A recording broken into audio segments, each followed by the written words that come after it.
نبی صلی اللہ علیہ وآلہ وسلم نے تجارت کے بازاروں میں قرآن کو حکمرانی دی تھی، لیکن یہ کیا ہوا کہ قرآن اقتدار کے ایوانوں سے بھی نکل گیا، ہماری تجارت سے بھی نکل گیا، ہمارے بازاروں میں سے بھی نکل گیا۔ یہ بہت بڑا ظلم ہوا۔ اس کا آغاز کہاں سے ہوا؟ یہ ادوار نبی کریم صلی اللہ علیہ وسلم نے گنائے۔ سب سے پہلے نبوت کا دور، پھر خلافت علی منہاج النبوہ کا دور، پھر اس کے بعد ملکن آزن، پھر اس کے بعد ملکن جبرین۔ اعوذ باللہ من الشیطان الرجیم، بسم اللہ الرحمن الرحیم۔ اللہم صلی علی سیدنا محمد وعلی آلہ وصحابہ وبارک وسلم۔ سب سے پہلے تو میں معذرت خواہ ہوں کہ بہت دیر کے بعد میں آپ سے مخاطب ہو رہا ہوں۔ بس اس کی کچھ ذاتی وجوہات تھیں۔ اس دوران میں میرے والد محترم کا انتقال بھی ہوا، اور یہ ایک بہت بڑا صدمہ تھا میرے لیے۔ میری سب سے قیمتی اور سب سے گراں قدر اثاثہ جو میری زندگی کا تھا وہ میرے والد تھے، اور میں اپنے والد کو اپنے شیخ، اپنے مرشد کا درجہ دیتا تھا۔ تو اللہ نے وہ نعمت، وہ بلیسنگ مجھ سے لے لی۔ تو میری دعا ہے کہ اللہ تعالیٰ ان پر لاکھوں کروڑوں رحمتیں نازل فرمائے، اور آپ صلی اللہ علیہ وآلہ وسلم کا ساتھ اور ان کی شفاعت سے بہرہ مند فرمائے۔ اور آپ لوگوں سے میری درخواست ہے کہ میرے والد محترم کے لیے، ان کی بخشش کے لیے، ان کے بلند درجات کے لیے یہ ضرور دعا کیجئے گا، کیونکہ اگر میرے سے آپ کوئی ایک لفظ بھی سیکھتے ہیں تو اس کا اجر، اس کی عظیمہ میرے والد کی وجہ سے ہے۔ یہ سارا کچھ انہی کی وجہ سے ہے۔ تو اب ہم آتے ہیں اپنے موضوع کی طرف، اور دوسری بات یہ ہے کہ انشاءاللہ اب ہم یہ سلسلہ دوبارہ شروع کر رہے ہیں، اور یہ سلسلہ جو ہے اب آپ کو ڈیلی ویڈیو انشاءاللہ ملے گی، اور ساتھ ساتھ اب ہم قرآن کو پڑھنے کا ریگولر سلسلہ بھی شروع کر رہے ہیں انشاءاللہ آج کے دن سے ہی۔ تو پہلے ہم جو سیریز چل رہی ہے ہماری، ہم پہنچے تھے جنگ جمل تک۔ اب اس کے بعد جو سفر آ رہا ہے نا، وہ سمجھ لیں کہ فلائٹ بڑی ناہموار ہے، اور اس لیے میں اس کے پہ جانے سے پہلے تھوڑی سی وضاحت دے دینا چاہتا ہوں۔ اور دوسری بات یہ ہے کہ میں یہ بھی بتا دینا چاہتا ہوں کہ یہ بتانا کیوں ضروری ہے۔ دیکھیں، یہ ساری بات کا مقصد کسی قسم کی فرقہ واریت نہیں ہے، بلکہ ہمیں فرقوں کو ختم کرنا ہے انشاءاللہ۔ دوسری بات یہ ہے کہ نہ یہ کسی شخص کے یا کسی جماعت کے ایمان اور کفر کا ہے، میرا یہ نظریہ ہے، میں اس پہ ڈیبیٹ نہیں کرتا۔ نہ یہ کسی کے جنت اور دوزخ کی بات ہے، نہ یہ کسی کے صحابی غیر صحابی کسی قسم کی کسی کے کردار کشی کی بات ہے۔ ہم سب کو مسلمان سمجھتے ہیں، اور لیکن بات سب سے بڑی یہ ہے کہ ہمیں یہ سوچنا ہے، سب سے بڑا جو تکلیف دہ بات ہے وہ یہ ہے کہ قرآن جو ہے یہ کیسے جزدانوں میں پہنچ گیا۔ نبی کریم صلی اللہ علیہ وآلہ وسلم نے قرآن کو ایوانوں کا حکمران بنایا تھا۔ اقتدار کے ایوانوں کا تاج جو تھا وہ قرآن تھا۔ نبی صلی اللہ علیہ وآلہ وسلم نے تجارت کے بازاروں میں قرآن کو حکمرانی دی تھی۔ نبی صلی اللہ علیہ وآلہ وسلم نے معاشرت کے تمام معاملات میں قرآن کو حکم کا درجہ دیا تھا۔ نبی کریم صلی اللہ علیہ وآلہ وسلم نے اسے اخلاقیات کا پرتور بنایا تھا۔ لیکن یہ کیا ہوا کہ قرآن ایوان کے اقتدار کے ایوانوں سے بھی نکل گیا، ہماری تجارت سے بھی نکل گیا، ہمارے بازاروں میں سے بھی نکل گیا، ہمارے تعلیمی اداروں میں سے بھی نکل گیا، ہمارے سوچ، ہماری افکار سے بھی نکل گیا، اور قرآن وہاں سے نکل کر جزدانوں میں، غلافوں میں، اور گھر کے سب سے اونچی جگہ پہ چلا گیا، اور اس کے بعد اس کو دم درود کی اور ثواب دورین کی اور قسمیں اٹھانے والی ایک کتاب بنا دیا گیا۔ یہ بہت بڑا ظلم ہوا۔ ہم نے یہ دیکھنا ہے کہ اس کا آغاز کہاں سے ہوا، کیونکہ نبی کریم صلی اللہ علیہ وآلہ وسلم نے جب یہ دنیا چھوڑی اس وقت قرآن تمام جو ہمارے اسفیئر آف لائفز ہیں ان کا حکمران تھا۔ تو یہ کہاں سے یہ آغاز ہوا کہ قرآن کو اس طرح اس جگہ پہ پہنچایا گیا؟ تو سب سے پہلے اس کا آغاز اس وقت ہوا جب قرآن کو ایوان کے اقتدار کے ایوانوں سے نکال دیا گیا۔ اقتدار کی چھتری جس کا سایہ قرآن تھا اس کو بدل دیا گیا۔ تو اس کے لیے دو کنسیپٹ سمجھنا بڑا ضروری ہے۔ ایک یہ کہ خلافت راشدہ کیا ہوتی ہے۔ دیکھیں، خلافت راشدہ دراصل خلافت علی منہاج النبوہ ہے۔ خلافت علی منہاج النبوہ کا مطلب یہ ہے کہ یہ جو گورنمنٹ ہوگی، اس کا میتھڈ آف گورننس جو ہوگا وہ وہی ہوگا جو رسول اللہ صلی اللہ علیہ وآلہ وسلم کے دور میں تھا، اور جس کا حکم رسول اللہ صلی اللہ علیہ وآلہ وسلم نے فرمایا ہے۔ یعنی in policy making, in methodology, governance کا جو ماڈل ہوگا وہ وہی ہوگا جو رسول اللہ صلی اللہ علیہ وآلہ وسلم کے دور میں تھا۔ تو یہ خلافت علی منہاج النبوہ، اس کی وجہ سے ہم اس کو خلافت راشدہ کہتے ہیں۔ تو خلافت علی منہاج النبوہ کے بارے میں کیا نبی کریم صلی اللہ علیہ وآلہ وسلم نے کوئی رہنمائی فرمائی تھی؟ تو یہ ایک بہت بڑا سوال ہے۔ تو اس کے بارے میں سب سے پہلے آپ کو بتاتا ہوں کہ جی ہاں، نبی کریم صلی اللہ علیہ وآلہ وسلم نے اپنی امت کی ہر لحاظ سے چونکہ تربیت کی تھی، اس لیے اپنی امت کو بتایا تھا کہ میرے بعد کون کون سے دور ہوں گے۔ تو نبی کریم صلی اللہ علیہ وآلہ وسلم نے، ایک ہماری صحیح احادیث ہے، اور دوسری بات میں یہ بتا دوں کہ اس زمن میں جتنی بھی گفتگو کروں گا، میں اہل سنہ کی کتابوں سے کروں گا اور ان کی صحیح احادیث سے کروں گا۔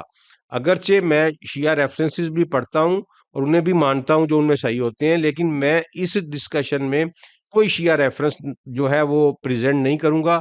میں سارے کا سارا سنی ریفرنس پریزنٹ کروں گا، اور جو صحیح احادیث ہوں گی جن کے اوپر تمام محدثین کا اتفاق ہوگا کہ یہ صحیح حدیث ہیں، صرف وہی پیش کروں گا۔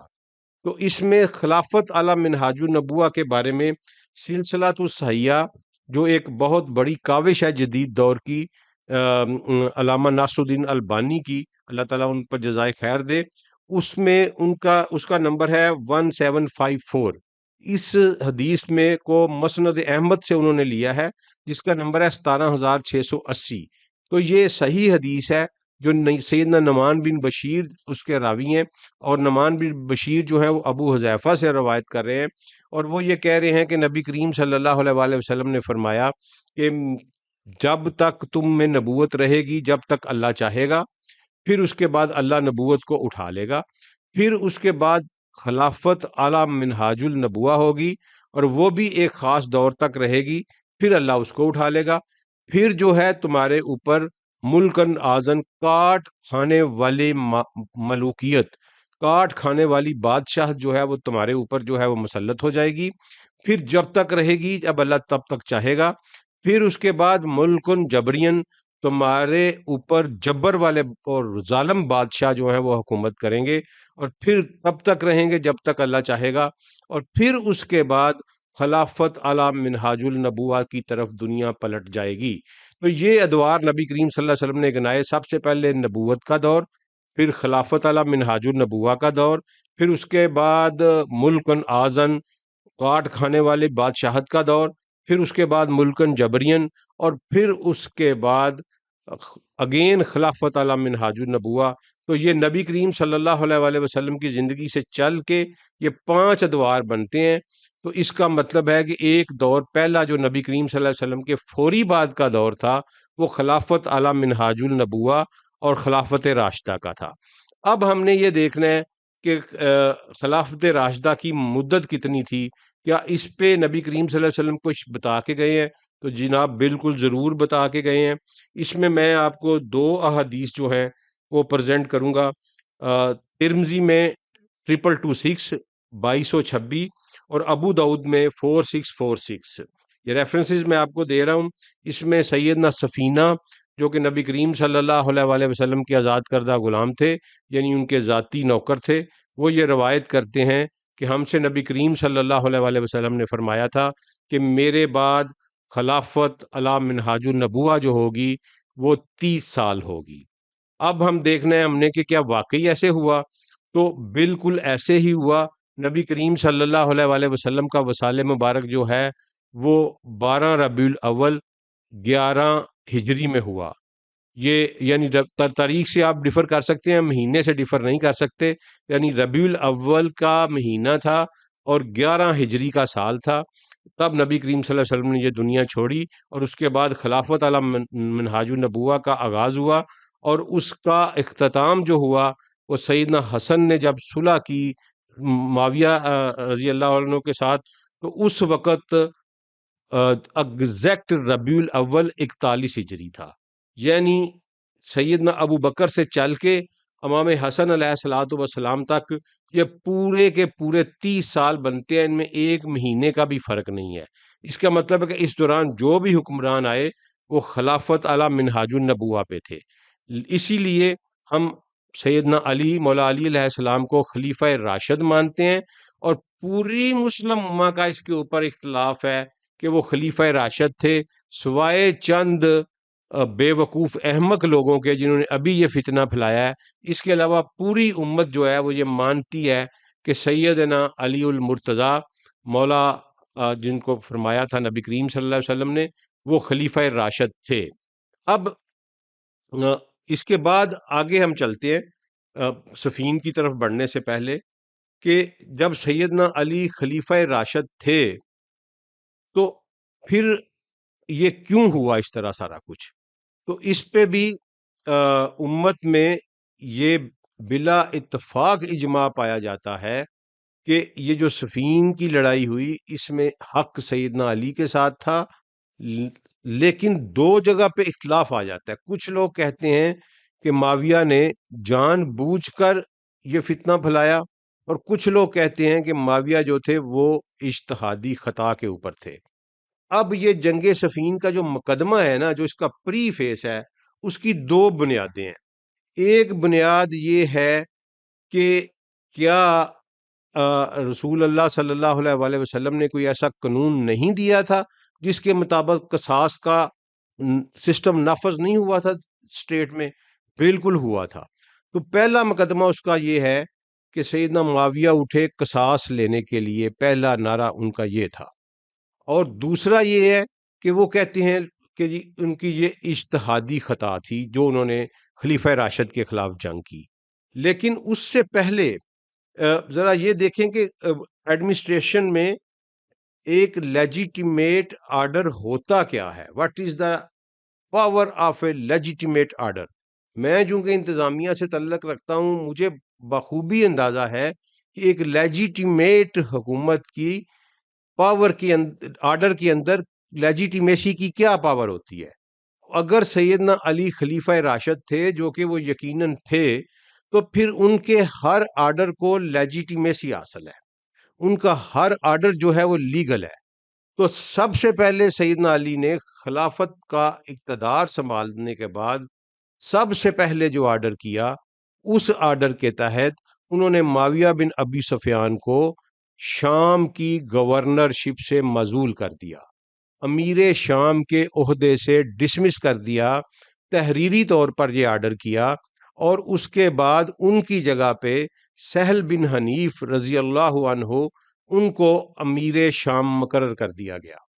اب یہاں دیکھیں کہ اگر آپ علی کو خلیفہ مانتے ہیں تو پھر ان کا آرڈر بھی لیجیٹیمیٹ ہے، اور اس لیجیٹیمیسی کے خلاف اگر کوئی بندہ جاتا ہے تو وہ صریحاً بغاوت ہے۔ اس کو کسی اور قسم کا نام دیا ہی نہیں جا سکتا۔ آج بھی اگر گورنمنٹ کسی بندے کو ڈپٹی کمشنر کے عہدے سے ہٹا دے لیکن وہ بدستور اس پہ کام کرتا رہے تو it is considered a big crime, اور اس کی بہت بڑی سزا دی جاتی ہے، اور اس پہ نوکری کو ختم کر دیا جاتا ہے کہ یہ بندہ اس قابل نہیں ہے کہ اس کو سول سروسز میں برقرار رکھا جائے۔ یہی لیجیٹیمیسی ہوتی ہے ایک لیجیٹیمیٹ جو ساورن حکمران ہوتا ہے اس کی۔ تو سیدنا علی کے آرڈر کو فل لیجیٹیمیسی حاصل تھی۔ پھر اگر ہم دوسرے مذہبی اور تفضیلیت یا افضلیت کی طرف بھی چلے جائیں تو سہل بن حنیف کا میں تعارف آپ کو کرا دیتا ہوں کہ سہل بن حنیف نبی کریم صلی اللہ علیہ وآلہ وسلم کے برگزیدہ صحابی تھے، سابقون الاولون میں سے تھے۔ یہ ان لوگوں میں سے تھے جن کی قرآن نے تعریف کی ہے، یہ ان لوگوں میں سے تھے جنہوں نے بدر کی لڑائی لڑی ہے، اور اس کے ثبوت میں بخاری کی حدیث 4004 نمبر حدیث ہے جس میں واضح طور پر لکھا ہوا ہے کہ سہل بن حنیف بدری صحابی تھے، بدر کی جنگ میں شریک تھے۔ سہل بن حنیف جو تھے ان کے سامنے معاویہ کا درجہ جو ہے کسی صورت میں بھی کوئی کمپیٹیبلٹی ہے ہی نہیں۔ معاویہ اپنی تمام تر صحابیت اور جو کچھ بھی ان کے پاس تھا اس کے باوجود سہل بن حنیف کے قریب بھی نہیں پہنچ سکتے. سہل بن حنیف کا اتنا درجہ تھا. لہٰذا سہل بن حنیف کو جب گورنر مقرر کیا گیا تو ان کو شام کی سرحد پر تبوک کے اوپر مسلح دستوں نے روک لیا اور انہیں کہا کہ بھاگ جاؤ یہاں سے، کسی قسم کا کوئی چارج نہیں ہے، واپس چلے جاؤ. تو یہ صریحاً ایک لیجیٹیمیٹ حکمران کے آرڈر کے خلاف ایک بغاوت تھی، ایک ریبیلین تھا، ایک ریوولٹ تھا. اگر آپ علی کو خلیفہ مانتے ہیں تو آپ کو یہ ریوولٹ ماننا پڑے گا. اگر آپ اس کو ریوولٹ نہیں مانتے تو اس کا مطلب ہے کہ آپ علی کو خلیفہ ہی نہیں مانتے. اب آپ یہ ڈیسائیڈ کر لیں کہ آپ نے یہ کیا فیصلہ کرنا ہے، آپ نے علی کو خلیفہ ماننا ہے یا اس کی خلافت کا انکار کرنا ہے. کسی میں جرت ہے تو وہ انکار کر لے کہ علی خلیفہ راشد نہیں تھے، لیکن اگر علی المرتضیٰ خلیفہ راشد تھے تو ان کا آرڈر بھی لیجیٹیمیٹ تھا اور اس کو لیجیٹیمیسی اور فل فورس آف لا حاصل تھی. لہٰذا معاویہ اس دن کے بعد لیجیٹیمیٹ حکمران نہیں رہے. اب آگے بات آتی ہے اجتہاد کی. اب اجتہاد جو ہے، دیکھیں اسلام ایک مکمل چیز نبی کریم صلی اللہ علیہ وسلم اپنی امت کو دے کے گئے ہیں. اجتہاد کوئی ایسا نہیں ہے کہ جو مرضی اٹھے اور اجتہاد کرنا شروع کر دے. اجتہاد نبی کریم صلی اللہ علیہ وآلہ وسلم نے اس کی اجازت دی اور باقاعدہ اس کو امت کو سکھایا کہ یہ کیسے کرنا ہے. سیدنا معاذ بن جبل کو جب یمن کا حکمران بنا کر بھیجا تو اس وقت نبی کریم صلی اللہ علیہ وآلہ وسلم نے کہا کہ کیسے فیصلے کرو گے، یعنی حکمران کو کہا کہ کیسے فیصلے کرو گے. حکمران جن کو بنایا گیا تھا انہوں نے کہا کہ میں قرآن سے کروں گا، سنت سے کروں گا، اگر ان میں کوئی چیز نہ پاؤں تو یا رسول اللہ اپنے عقل سے کام لوں گا. تو نبی کریم صلی اللہ علیہ وسلم نے ان کے لیے دعا فرمائی. اس کے علاوہ اجتہاد کا حکم جہاں بھی حدیث میں آیا ہے، میرا یہ چیلنج ہے تمام لوگوں کو کہ اجتہاد کا حکم احادیث میں جہاں بھی آیا ہے وہ صرف حکمران کے لیے آیا ہے. وہاں یہ لفظ استعمال ہوا ہے کہ جب کوئی حاکم کسی مسئلے پر اجتہاد کرے گا تو اگر وہ غلط فیصلہ بھی کر لے تو اس کو کوئی پکڑ نہیں ہوگی، بلکہ اس کو ثواب دیا جائے گا. اب یہ کیا ہے؟ یہ اس کو ہم ایڈمنسٹریشن میں جب ہم لاز کو ڈیل کرتے ہیں تو اس کو کہتے ہیں ایکٹنگ ان گڈ فیتھ. ٹھیک ہے جی. اور یہ تب ہوتا ہے اجتہاد جب آپ کے پاس صریحاً کوئی حکم قرآن سننا اور احادیث میں موجود نہ ہو تو اس وقت حاکم کو یہ میری بات پہ غور رکھیے گا، حاکم کو، حکمران کو یہ اختیار حاصل ہے کہ وہ اجتہاد کر سکتا ہے. حاکم کے علاوہ کوئی بندہ اجتہاد نہیں کر سکتا. اور حاکم جو ہے آج کے دور میں آپ سمجھ لیں کہ ایوری پبلک آفس ہولڈر جو ہے وہ اپنے اپنے ایریا آف جورسڈکشن اینڈ سفیر میں حاکم کہلائے گا.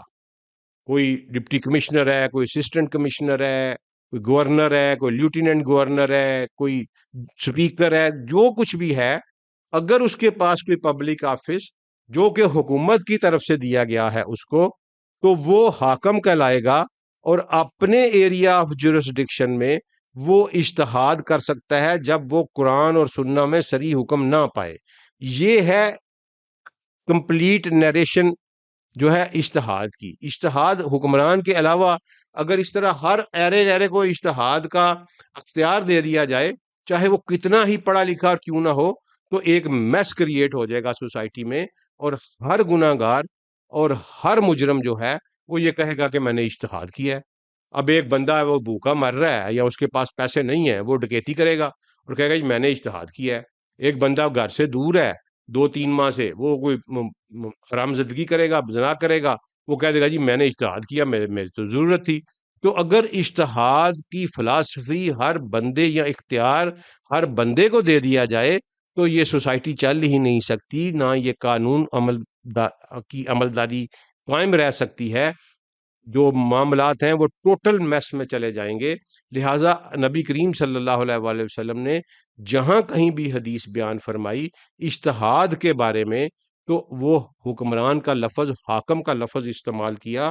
اس کے لیے میں 2 اگزامپل آپ کو دے دیتا ہوں. بخاری 7352 اور ابو داؤد 3574. یہ 2 احادیث میں نے بطور ریفرنس پیش کی ہیں، صحیح حدیث ہیں اور جن کے الفاظ ہی یہ ہیں کہ جب کوئی حاکم اجتہاد کرے. تو معاویہ جو تھے ان کو پبلک آفس سے ڈسمس کر دیا گیا تھا. After the issuance of order of the مولا علی علیہ السلام، ان کے جو لیجیٹیمیٹ آرڈر تھے ان کے ایشوئنس کے بعد معاویہ کے پاس یہ اختیار نہیں تھا کہ وہ اجتہاد کر سکتے، بالکل قطعی طور پر نہیں. اور سہیل بن حنیف جو تھے وہ لیجیٹیمیٹ گورنر تھے شام کے، معاویہ لیجیٹیمیٹ پبلک آفس ہولڈر نہیں تھے، اس لیے معاویہ جو ہیں وہ اجتہاد کرنے کا کوئی حق نہیں رکھتے.